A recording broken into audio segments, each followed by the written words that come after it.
ಈ ದಿನ ವಿಶೇಷವಾಗಿ ಗೃಹ ಪ್ರವೇಶ, ಮನೆ ಕಟ್ಟಲು ಆಗಲ್ಲ, ಮನೆ ಕಟ್ಟಿ ನೋಡು, ಮದುವೆ ಮಾಡಿ ನೋಡು. ಎಲ್ಲರೂ ಆಸೆ ಏನಿರುತ್ತೆ, ಜೀವನದಲ್ಲಿ ಒಂದು ಮನೆಯನ್ನು ಕಟ್ಟಬೇಕು, ಜೀವನದಲ್ಲಿ ಒಂದು ಮನೆಯನ್ನು ಪಡಿಬೇಕನ್ನೋದೇ ಅವರ ಮುಖ್ಯವಾದ ಗುರಿಯಾಗಿರುತ್ತದೆ.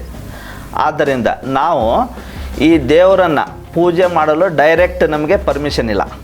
ಅದಕ್ಕೆ ಪೂಜಾರಿ ಪೌರೋಹಿತಗಳು ಇರ್ತಾರೆ. ಅದನ್ನು ಎಲ್ಲ ಶಕ್ತಿಗಳನ್ನು ಈ ಗೋಮಾತೆ ಅಂತ ಹೇಳ್ತೀವಿ ನಾವು, ಸರ್ವಶ್ರೇಷ್ಠ. ಏನಾದರೂ ಈ ಗೋಮಾತೆ ಅಂದರೆ ನಮಗೆ ಯಾವುದೇ ಕಾಮನೆಗಳು ಇಲ್ಲದೇ ನಮಗೆ ಲಾಭ ಕೊಡೋದು ಈ ಜಗತ್ತಲ್ಲಿ ಏನಿದೆ ಅಂದರೆ ಈ ಗೋಮಾತೆನೇ ಆಗಿರುತ್ತೆ. ನಮಗೆ ದೇವ್ರನ್ನ ಮುಟ್ಟಿ ಪೂಜೆ ಮಾಡೋಂಥ ಶಕ್ತಿ ಇಲ್ಲ.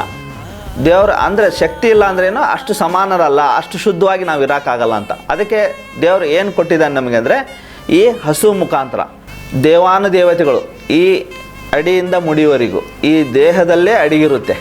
ಈ ಹಸುವನ್ನು ನೀವು ತರಿಸಿಕೊಂಡು ಮನೆಯಲ್ಲಿ ಪೂಜೆ ಮಾಡಿದರೆ ತುಂಬ ಅನುಕೂಲ ಆಗುತ್ತದೆ. ಮತ್ತು ಹಣಕಾಸು ಸಮಸ್ಯೆ ಇರ್ಬೋದು, ಮನೆಯಲ್ಲಿ ವಾಸ್ತು ದೋಷ ಇರ್ಬೋದು, ಎಲ್ಲದಕ್ಕೂ ಆಗುತ್ತೆ. ಮತ್ತು ವಿಶೇಷವಾಗಿ ಮನೆ ಕಟ್ಟೋಕ್ಕಾಗಲಿಲ್ಲದವರು ಇಷ್ಟಾರ್ಥಗಳನ್ನು ಈಡೇರಬೇಕಪ್ಪ ಅಂದರೆ ಈ ಹಸುವನ್ನು ನಿಮ್ಮ ಮನೆಗೆ ತರಿಸ್ಕೊಳ್ಳಿ. ನೋಡಿ, ಗೃಹ ಪ್ರವೇಶಕ್ಕೆ ನಾವು ಹೋಗಲ್ಲ, ಮೊದಲು ಯಾರು ಹೋಗ್ತಾರೆ? ಈ ಹಸು. ಅದೇ ನೋಡಿ, ಗೃಹ ಪ್ರವೇಶ ಅಲ್ಲಿ ಯಾರನ್ನು ಕರೆಸ್ತೀವಿ ಅಂದರೆ ಲಕ್ಷ್ಮೀ, ಶ್ರೀಮನ್ ಲಕ್ಷ್ಮೀನಾರಾಯಣ ಅವರೇ ಇವರ ವಾಸಸ್ಥಳ ಆಗಿರುತ್ತದೆ. ನೀವು ಗೋಮಾತೆಯನ್ನು ನಿಮ್ಮ ಮನೆಗೆ ತರಿಸಿಕೊಂಡು ನಿಮ್ಮ ಇಷ್ಟಾರ್ಥಗಳನ್ನು ಪಡೆಯಿರಿ.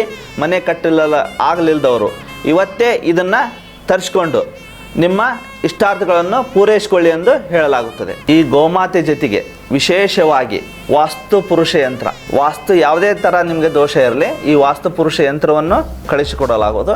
ಶ್ರೀ ಹರಿಹರ ವೇದ ಬ್ರಹ್ಮ ಗುರುಕುಲ ವತಿಯಿಂದ ಅವರ ಹೆಸರು, ರಾಶಿ, ನಕ್ಷತ್ರಗಳ ಮೇಲೆ ವಿಶೇಷ ಪೂಜೆ ಮಾಡಿ ಕಳಿಸಿಕೊಡಲಾಗುವುದು. ಮತ್ತು ಇದಕ್ಕೆ ಮಂತ್ರ ಉಪದೇಶವನ್ನು ಕೊಡುತ್ತೇವೆ. ಆದ್ದರಿಂದ ಇದನ್ನು ತರಿಸ್ಕೊಂಡು ನಿಮ್ಮ ಇಷ್ಟಾರ್ಥ, ಮನಿ, ಕನಸನ್ನು ಪೂರೈಸಿಕೊಳ್ಳಿ ಎಂದು ಹೇಳಲಾಗುತ್ತದೆ. ಧನ್ಯವಾದಗಳು.